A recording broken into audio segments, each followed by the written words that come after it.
Bom dia, irmãos.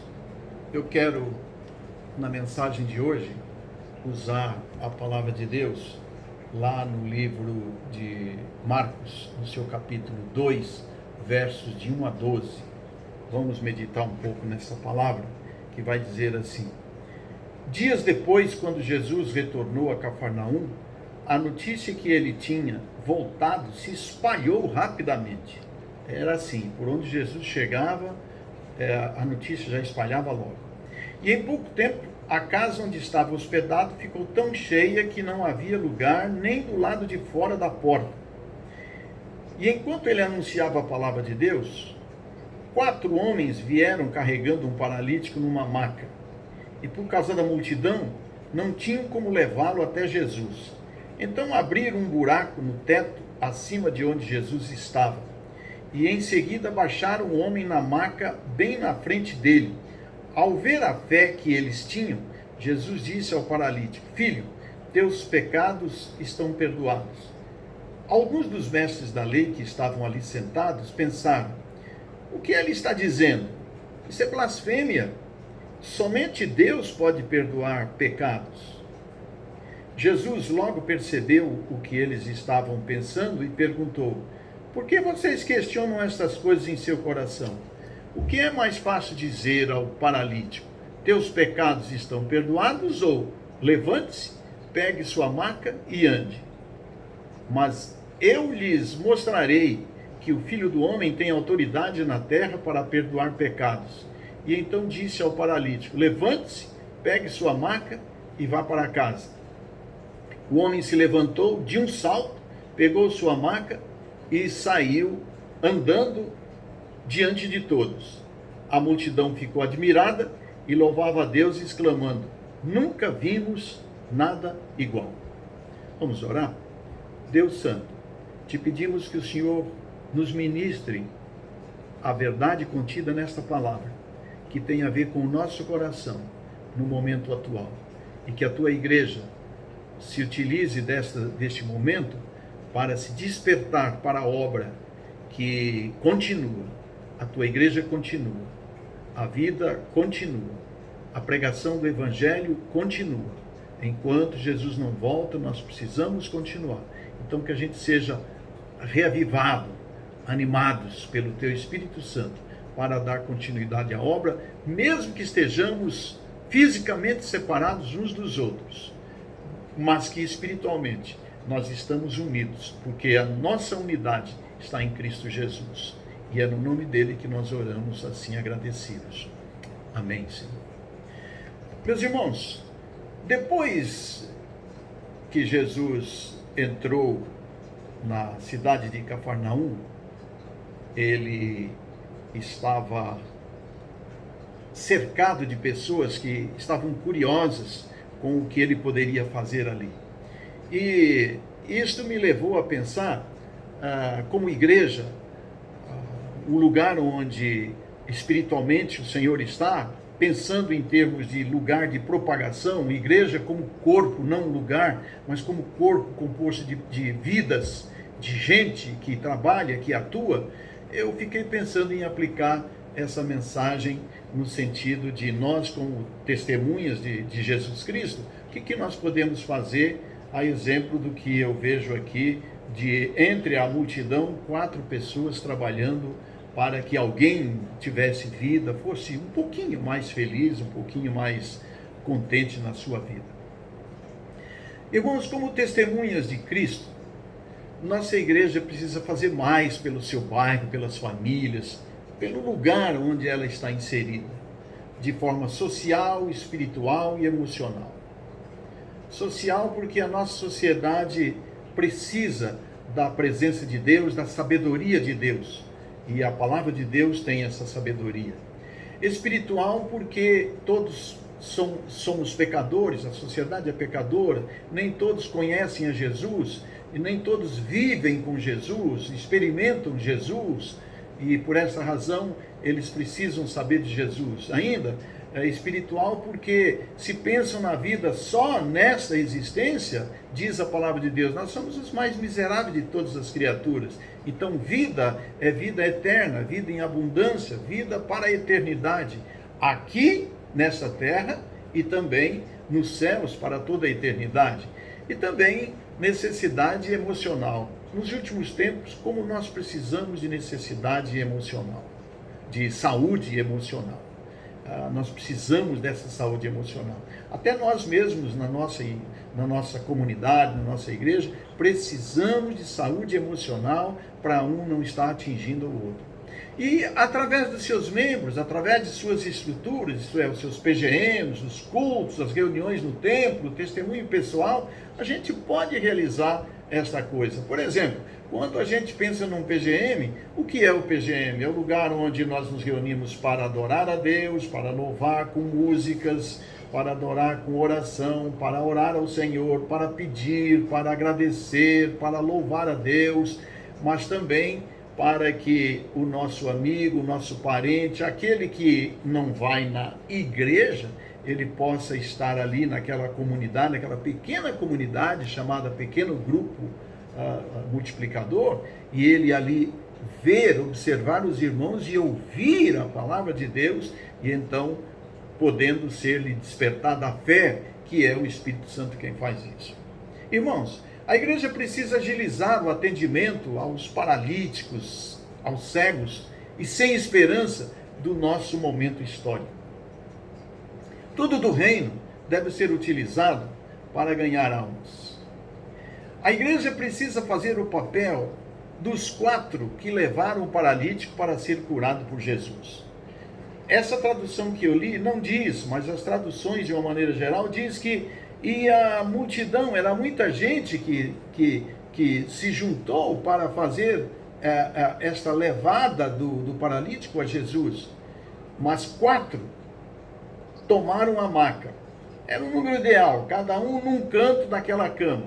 Muita gente poderia atrapalhar, mas eles estavam sendo sustentados com vai dar certo, tudo bem, vamos fazer, nós estamos aqui torcendo, se precisar de alguma coisa, conte com a gente, aquela torcida que participa, mas foram 4 as pessoas que nos inspiram nessa mensagem e que dão algumas qualidades nos nomes que eu lhes atribuí e que quero compartilhar com vocês. Eu chamei o primeiro que pegou na cabeça da maca, eu o chamei de senhor amoroso. Sem amor, sem o desejo de fazer alguma coisa pelo outro, a gente não vai a lugar nenhum. Nós precisamos ter amor. O amor nos move a trabalhar por Deus, a trabalhar por Jesus, a trabalhar pelo próximo. Jesus disse que nós devemos amar a Deus de toda a nossa alma, de todo o nosso entendimento, de todo o nosso coração e ao próximo, como a nós mesmos. Então, a primeira pessoa eu chamo de senhor amoroso. A igreja precisa entender que uma de suas principais características, irmãos, é ser uma igreja amorosa. A segunda pessoa eu chamei de senhor fiel. Senhor fiel. Nós demonstramos a nossa fidelidade quando nós cremos em alguma coisa. E quando nós cremos em Jesus, nós buscamos ser fiel a Ele. A palavra de Deus nos diz, seja fiel até a morte, ou seja, se necessário, morrer por essa fidelidade. Crer, e quem crê, faz aquilo em que crê. Essa segunda pessoa, chamada fiel, ele era fiel a Jesus Cristo, conhecia Jesus, conhecia o seu poder e diz, eu vou fazer alguma coisa por este homem. Irmãos, Jesus viu a fé daqueles homens. A igreja também precisa crer que Jesus tem o poder para fazer o que se espera que seja feito. E aí, quando você soma o amor mais a fidelidade, certamente as coisas vão ficar mais fáceis. A terceira pessoa que pegou numa das cabeceiras da maca, eu chamei de senhor criativo. A gente sempre precisa de pessoas que tenham criatividade naquilo que se propõe fazer.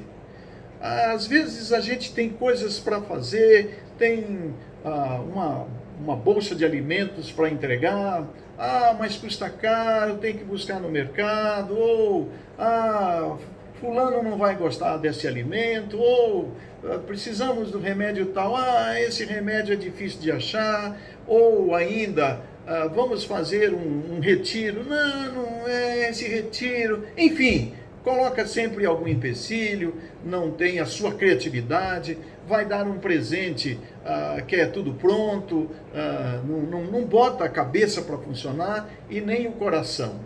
Nós precisamos de criatividade. Eu fico imaginando naquele senhor criativo que quando sentaram e pensaram, como é que nós vamos fazer para levar esse homem lá para cima?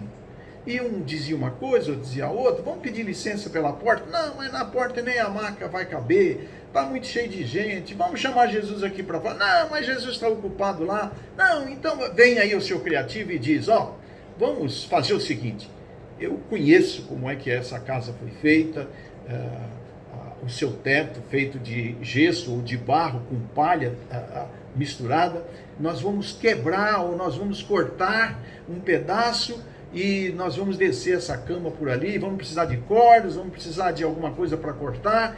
E eu fico imaginando, enquanto ele falava, as pessoas ao seu redor pensando, mas isso não é possível, como aqueles 10 espias de Jericó, que disseram, não dá, Deus é poderoso, Deus tem feito coisas, mas não vai dar para fazer, é muito difícil, é muito complicado. E o Senhor criativo é aquele que vê a possibilidade de fazer as coisas. Irmãos, nós estamos vivendo uma fase, um momento, em que a criatividade vai precisar. Os senhores criativos vão se sair bem. Eles vão se sair bem desta. Porque é na criatividade que a gente dribla as dificuldades, as impossibilidades.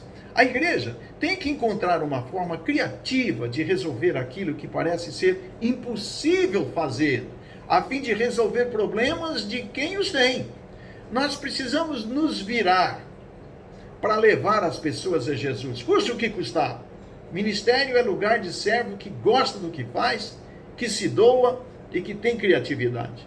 Nós precisamos voltar, quando a igreja voltar ao seu convívio participativo, presencial, nós precisamos entender que nós podemos levar as pessoas a Jesus, nós podemos testemunhar de Jesus, nós podemos cantar com elas ou para elas, nós podemos levá-las nos nossos PGMs, nos nossos cultos, para ouvir a mensagem, e eu vou precisar me virar, ser criativo também, para trazer mensagens cativantes. Os irmãos não sabem a dificuldade que eu estou tendo para fazer essas mensagens aqui no meu pequeno escritório. Vocês percebem que o fundo é o mesmo, praticamente sempre, porque eu também estou enclausurado aqui, não é? Como os irmãos estão, eu também estou, ainda mais que eu faço parte do grupo de risco. Estão aí pensando na possibilidade do retorno para as atividades normais. Eu vou ter que ficar e eu vou ter que me virar, mas eu vou ter que ser criativo. Precisamos da criatividade. O quarto senhor, a quarta pessoa que tomou aquela maca, junto com o senhor criativo, eu o chamei de senhor expectativa. A igreja tem de fazer e ficar na expectativa de que Deus vai fazer a obra. Irmãos, nós precisamos ficar na expectativa.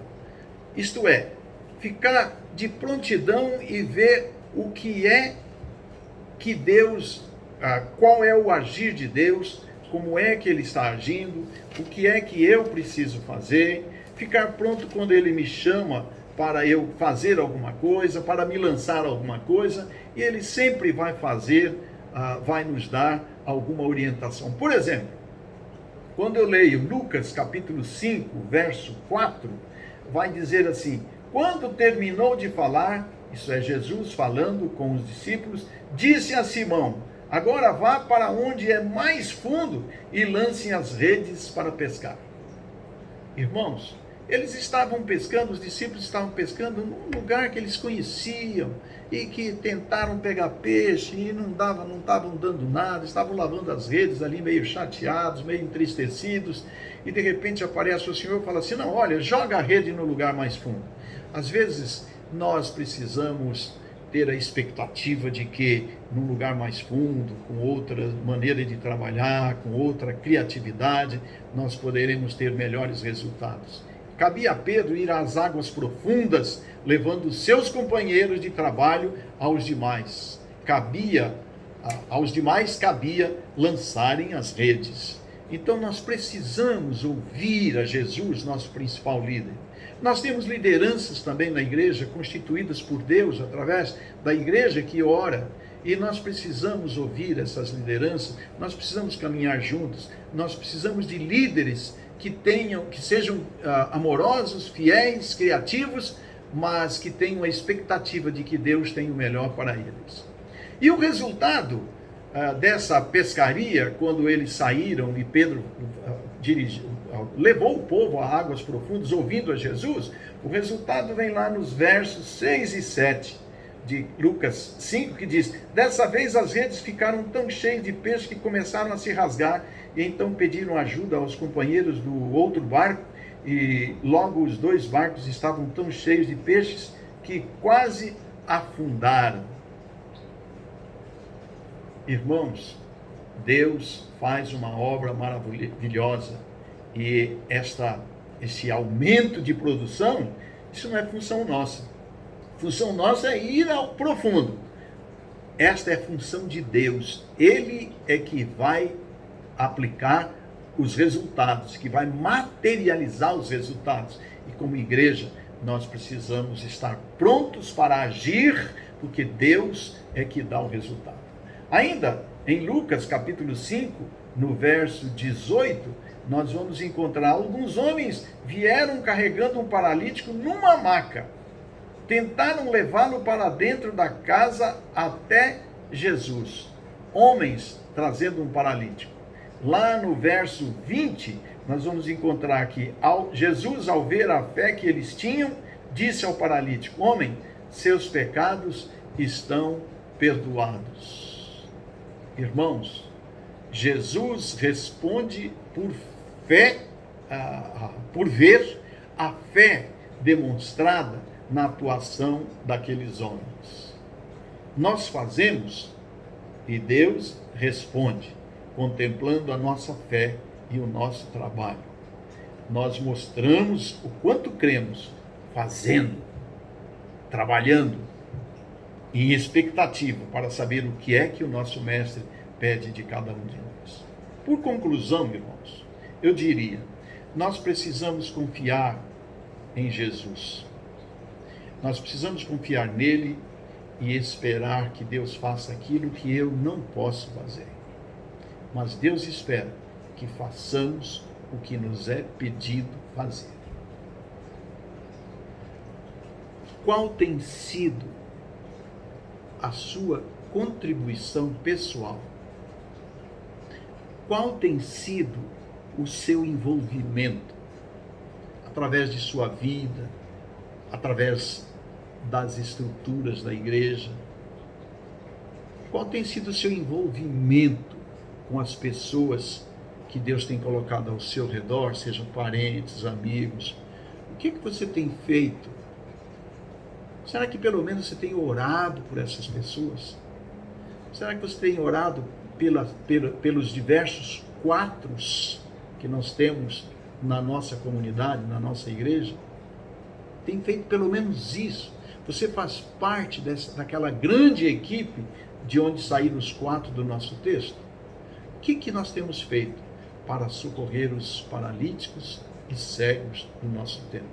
Vamos pensar nisso e vamos aproveitar para alterar a nossa vida, se é que assim já não agimos, e a gente seja mais fiel a Deus e pronto para servi-lo onde quer que estivermos e com aquilo que Deus tem colocado à nossa disposição.